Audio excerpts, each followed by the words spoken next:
May the words of my mouth and the meditation of our hearts be acceptable in your sight, O Lord, our strength and our Redeemer.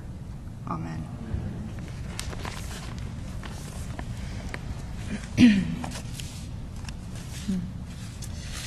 So I remember well a commercial for lendingtree.com that was on a few years ago. The commercial begins with a man introducing himself, and then it shows him introducing the viewer to his beautiful and very large home, his brand new car, and the next scene shows him playing golf at the country club. Clearly all signs of material wealth. Then the next scene, he's barbecuing a dinner for his family who's in the background and very happy. And he asks the audience, "How do I do it?" And he answers his own question by saying, "I'm in debt up to my eyeballs." Then the next scene shows him riding his lawnmower, and with a tight, teeth-clenching, ironic smile, he says, "I can barely pay my finance charges." This is a very true-to-life scenario for many people. And unfortunately, the reality stops as soon as the Lending Tree slogan begins, this promise of salvation from financial woes. Solving financial problems isn't as easy as making a simple phone call or visiting a website and joining a program. It takes time and intentional living. For anyone who has ever found themselves living in this way with more debt than can be handled and an impossible lifestyle to keep up with, Jesus' words today will mean a lot. "Come to me, all you that are weary and are carrying heavy burdens, and I will give you rest. Take my yoke upon you and learn from me, for I am gentle and humble in heart, and you will find rest for your souls. For my yoke is easy and my burden is light." Whether the burden that you carry is financial or relational or personal, no matter what the burden you carry, the way of Jesus offers all of us an opportunity to lay that down and find rest. Jesus is not the lending tree.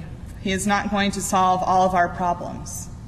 But coming to Jesus when we are weary and learning from him, learning the gentleness and humbleness of heart that is the essential heart of compassion of Jesus, will lighten your burden and give you rest. It will shift your focus from everything the world tells us that we need and should strive for, increasing our material wealth to the point that we never learn how to be content with what we have. There are even some preachers out there who say that wealth is a sign of God's blessing an individual's righteousness. But this is not what Jesus is about.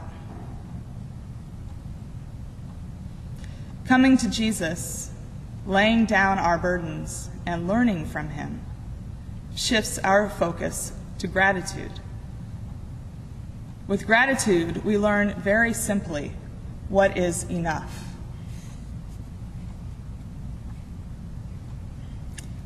Look at what we have. Look at the richness and joy in our lives. It's something that is not found in material wealth or gain, something that is not found in having the right car or a big enough home or belonging to the right country club. The joy and contentedness of the gentle and humble heart comes from relationships with those we love, which are nurturing, and from the greatest love of all, the love of God inside of us, the same love that we share with others.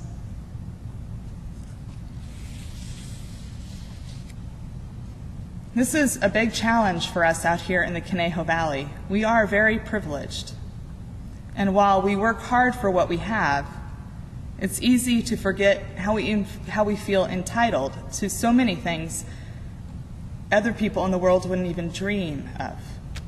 I say this not to guilt any of us, but to remind us of all that we already know, that the blessings and comfort of privilege are only skin deep, and that real life is found in the gentle, humble, compassionate heart of Christ.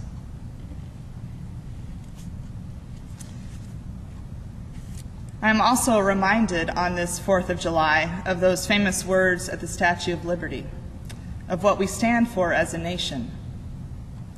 Give me your tired, your poor, your huddled masses yearning to breathe free, the wretched refuse of your teeming shore.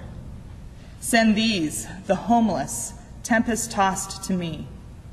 I lift my lamp beside the golden door.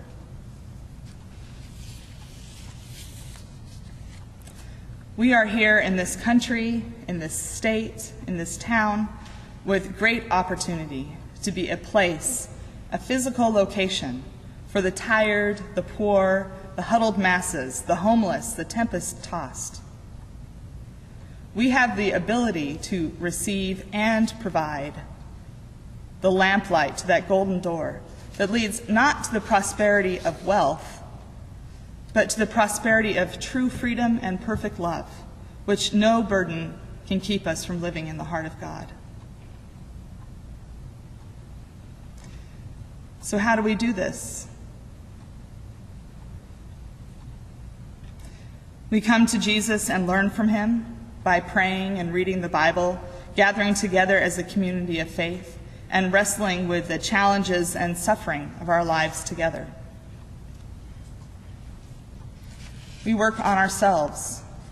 We pay attention to what hurts inside of us and to our desires.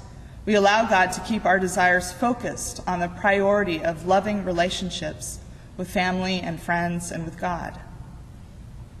This is where life is found. Even if we are in debt up to our eyeballs, the easy burden of Jesus is still available to us. The deep, soulful rest of relationship with a loving God is still there for us.